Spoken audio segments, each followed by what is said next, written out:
Welcome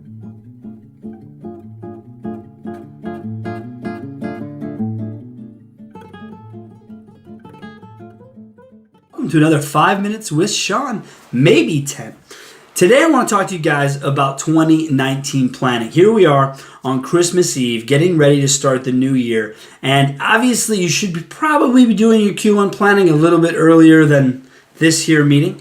However, I understand that most dealers, depending on where you're located, us here in the Midwest, January can tend to be a little bit slower. We kind of use that time to plan the year.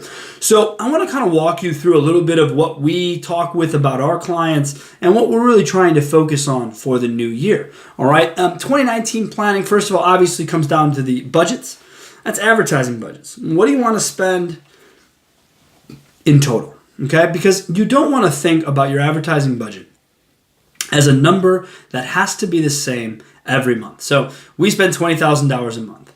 You don't have to do that. Not all the months account for that. Even if you're not in seasonal areas, such as the Midwest, there still is an ebb and flow to your traffic, to buying cycles and patterns, that if you have historical data, you can analyze that and really make it valuable to you and your goals moving forward. Because to me, the most important thing that we need to focus on is what are the goals for the spend. And please, do yourself a favor and don't make it about sold units, okay? If you want to look at your advertising dollar on cost per sold units, that's fine.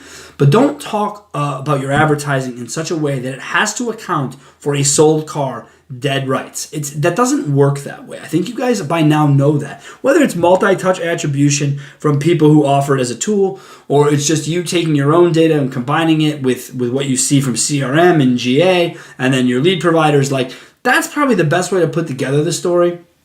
But typically, tying it to units will drive you nuts. And it isn't always a true story either way. And so just focus on that. So you have ad spend. Have you done a unit and financial forecast for your store?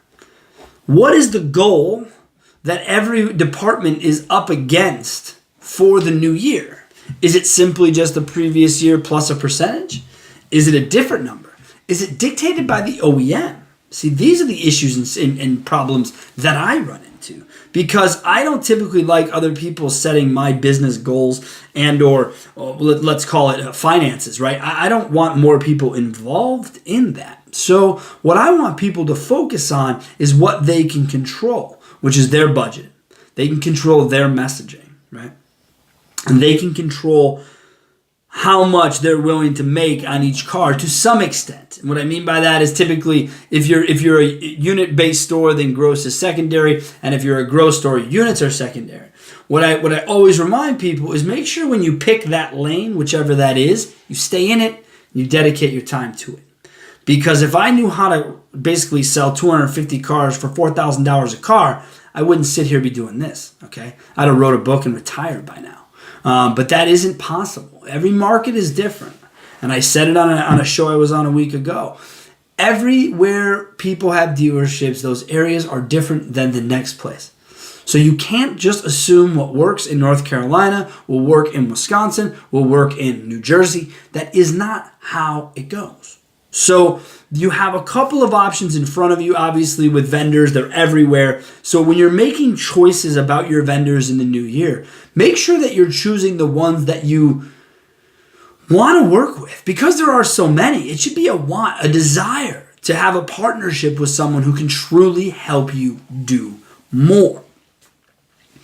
The other thing I will tell you for 2019 is that you're all going to see this next year that leads and opportunities aren't what ail you, but it's actually not converting on the ones that you already have in front of you. So my suggestion is if we have let's call it a $20,000 a month ad spend, think about taking 10%, 15% away from that budget for the new year and allocating it towards training and working on your people. Because your people and your process will always be what sets you apart, okay? And in 2019, digital retail is going to take on an even bigger role, or at least that's the belief of people in that world. we still aren't going to get past as an entire country globally dealing with e-commerce. We make up 12 to 15% max end of our economy. Cars are going to be a lot less than that. But the point is that you still have to take care of your customer. Whether they start their deal online or they start the deal in the store, it's still going to be about customer care. It's always about customer care. So as you prepare for 2019, keep in mind it's all about budgets, people, and process. Spend what you can afford and train your people.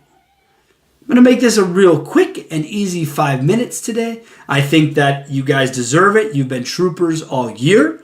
We're going to be coming back at you on New Year's Eve, so check out that episode. Instead of looking ahead, I plan on recapping the previous year and talking about what was happening, how it all came together, and again, maybe a few expectations into the new year.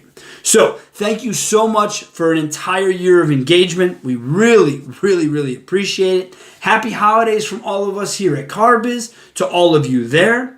As always, you can find me on LinkedIn. You can use the text and phone line 262-278-0157. You can email me, Sean, SEAN, at carbizdonebetter.com. Find us on Facebook and Twitter. That's it, guys. Thank you guys again so much, and have a wonderful holiday.